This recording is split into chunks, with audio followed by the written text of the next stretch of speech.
Hello, c'est Gonzague. J'ai avec moi le LG 2X, aussi appelé LG P990, un nom qui me rappelle un peu un vieux Sony Ericsson.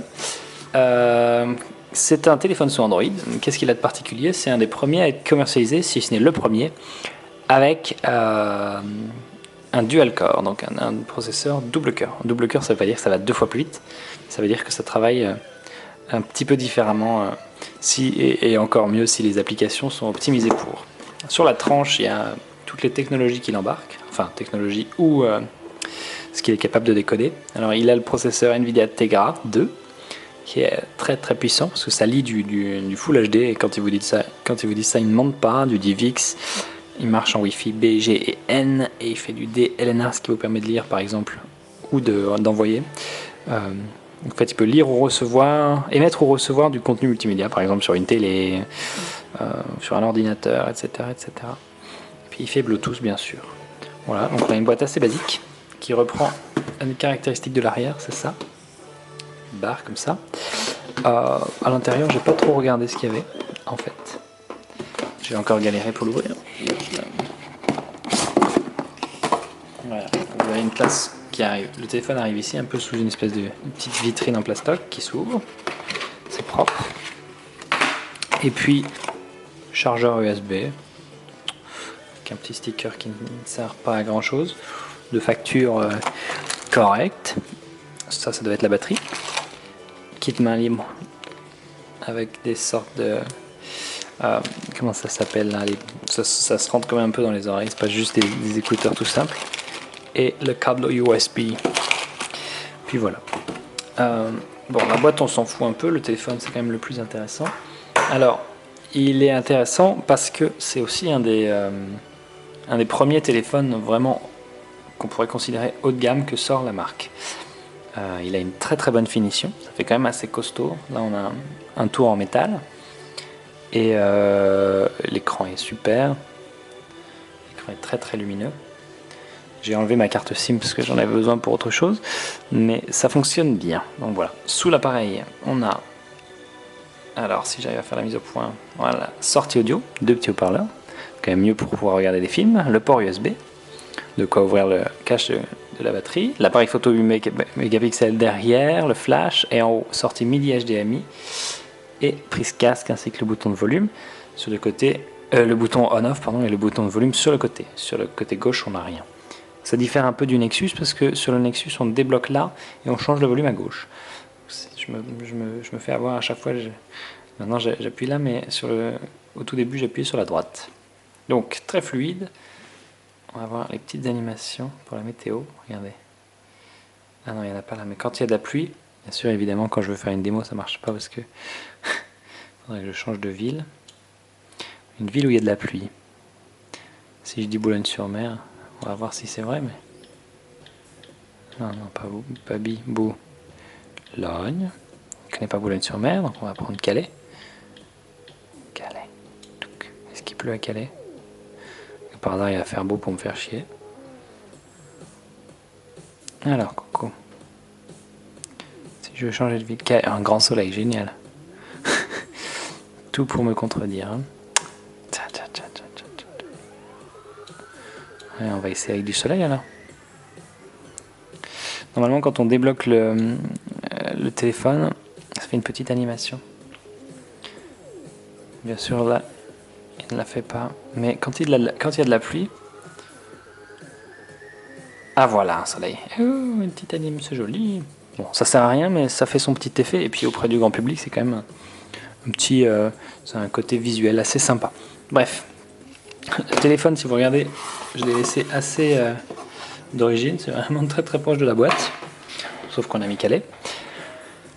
Il a une interface qui a été personnalisée par LG, donc, et ce genre de choses, ça va peut-être bientôt plus être supporté par Google, parce que le problème de Google, c'est la fragmentation des systèmes d'exploitation. Par exemple, ce téléphone qui est tout très puissant n'a pas le dernier système d'exploitation qui est disponible dans le Nexus S, donc il est en Froyo 2.2. Ce qui est un peu con, ce qui est peut-être aussi une volonté de Google, hein, mais... Donc il n'a pas forcément toutes les dernières petites améliorations logicielles qui peuvent exister. Ça l'empêche pas d'être très très fluide, regardez. Le menu ça charge plutôt vite. Il en va de même pour les applications générales. Alors, bien sûr, quand vous n'avez pas internet, qu'est-ce que je veux dire? Non, là, oui, je viens de rallumer le téléphone après quelques jours, donc il est en train de me récupérer quelques infos. Il va essayer de me choper au GPS, mais on s'en fout. Pour le reste, ça charge quand même assez vite, alors encore plus sur un Wi-Fi. Et la différence qu'on peut constater par rapport à d'autres mobiles sur Android, c'est la vitesse à laquelle il redessine une page. C'est-à-dire que si vous la tournez comme ça, il faut qu'il détecte que je l'ai tourné. Je lui donne un petit choc. Ah, voilà, ça a été très très rapide. Une fois qu'il a compris que j'avais tourné le téléphone, voilà, c'est quasiment instantané. Pouf, pouf, pouf. Bon, allez, voilà. Bon, sur les parties normales d'Android, je vous passe sur les détails. Ce sont des téléphones qui synchronisent notamment avec des comptes Google, sur lesquels l'intérêt particulier, par exemple, c'est d'avoir tous ces contacts automatiquement. Pareil avec l'agenda, mais alors là, j'ai rien dans mon agenda parce que j'ai mis le compte Android de mon blog.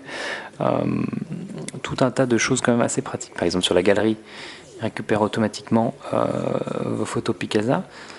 Alors lui, il a un appareil 8 mégapixels, donc ça marche plutôt pas mal. J'aimerais bien pouvoir entrer dans l'album. Mais non, mais je veux rien sélectionner.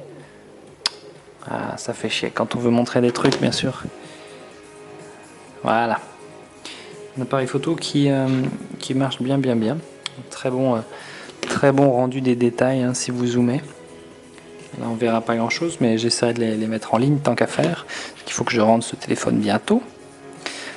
Il y a des petits films en HD de démo dessus. Oh, du chinois. Non, c'est même pas du chinois. Oh, une pub géniale.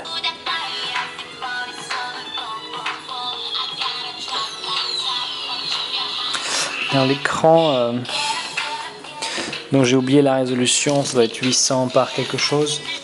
C'est 4 pouces. C'est assez pour se regarder ces petits films ou ces séries dans le métro. Et donc vous pouvez regarder en Full HD. Alors, il faudrait que je trouve un truc en Full HD.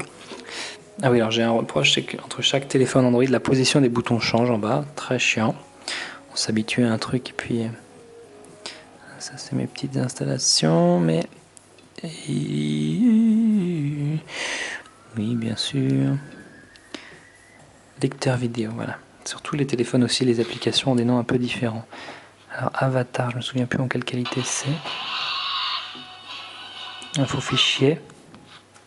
Résolution 1920 par 1080. Regardez la fluidité. Bon, il est pépère, hein, il tourne. Voilà. Et ça, vous pouvez le brancher sur votre télé. C'est con, c'est qu'ils sont un peu radins, ils ne filent pas le câble. Hein. Donc ça, c'est à acheter. Ça marche pareil avec vraiment tout. Voilà. Alors celui-là, il est dans quel format? Ben, encore du 1920 par 1072 ce coup-ci. Bref. Là encore. Timelapse. Voilà. Bref, je ne vais pas toutes vous les passer. Ça fonctionne très très bien. L'autre chose qui est intéressante avec Tegra, ce sont les jeux.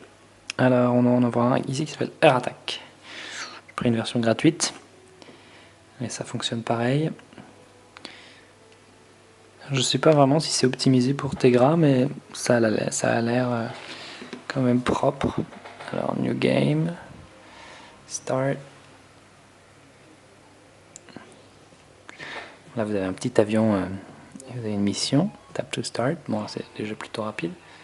Et les détails sont nickel, hein, une qualité d'image qui est juste super. Les vilains avions ennemis qui veulent me buter. Bref, tout ça, ça tourne plutôt pas mal. Qu'est-ce qu'il y a comme détail particulier sur ces téléphones? C'est peut-être propre aux Android de nos amis de chez LG. Il y a un clavier qui est une copie à l'identique de celui de l'iPhone. C'est assez drôle, mais bon, c'est efficace, donc on s'en fout. Et comme c'est Android, l'intérêt c'est quand même que vous pouvez changer le clavier sans jailbreaker votre téléphone si vous n'avez pas envie de celui-là. Mettre SwiftKey par exemple. Voilà. Au niveau GPS, il est un peu plus rapide à accrocher que le Samsung, je trouve. C'est peut-être une illusion. Qu'est-ce que j'ai trouvé d'autre? Bien, c'est un peu dur de vous démontrer la puissance du machin, mais ça tourne juste tout seul. Le téléphone se balade, quoi. On sent qu'il n'y a pas grand chose pour le faire ralentir. C'est quand on passe avec le market, ça se sent notamment. Si vous êtes sur du Wi-Fi comme ça, voilà. Là, tout charge, c'est comme ça, quoi. C'est fluide. Toutes les pages se défilent à une vitesse un peu dingue, qui est très surprenante parce que soit c'est une impression, soit le téléphone est vraiment très rapide. J'ai pas l'impression que mon Nexus soit aussi rapide que ça. Sinon, petite critique rapide, parce qu'il faut pas que je fasse une vidéo qui dure 2 plombes non plus, ni 3 plombes. Parfois LG met encore des petites applications inutiles. Par exemple le LG MySpace et le LG Twitter et le LG Facebook. Bon, c'est censé ajouter des fonctionnalités puisque il veut vous aider à synchroniser avec vos contacts, chose que Google et Facebook se disputent un petit peu en ce moment. L'AppAdvisor de LG qui n'est pas forcément utile, mais bon, c'est petit rigolo avec sa petite animation. Voilà, alors surtout pour me pousser du mail Auchan. C'est vrai que Auchan c'est génial. Et puis bon, dans l'AppAdvisor, il n'y a pas grand chose comme application. Ça, c'est le côté un peu dommage. F-Secure pour l'antivirus. Alors, si tu veux. C'était rapide. Super. Activé. Oui. Bon, F-Secure, c'est pas la pire des idées. Hein. Ça peut quand même être sympa d'avoir un petit machin comme ça. On va le laisser tourner tout seul. Oh, Twitter. Alors, Twitter, il a quand même un souci, c'est que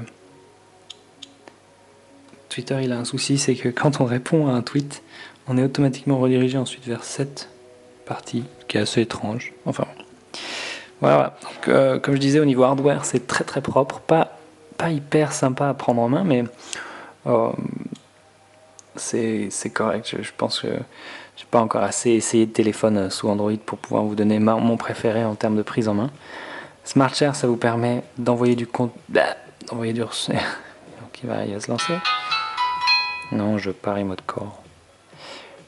J'ai appuyé sur plein de trucs à la fois. Tiens. Alors lui, il permet d'aller chercher du contenu, par exemple sur un NAS ou sur le téléphone, je crois. On doit aussi pouvoir.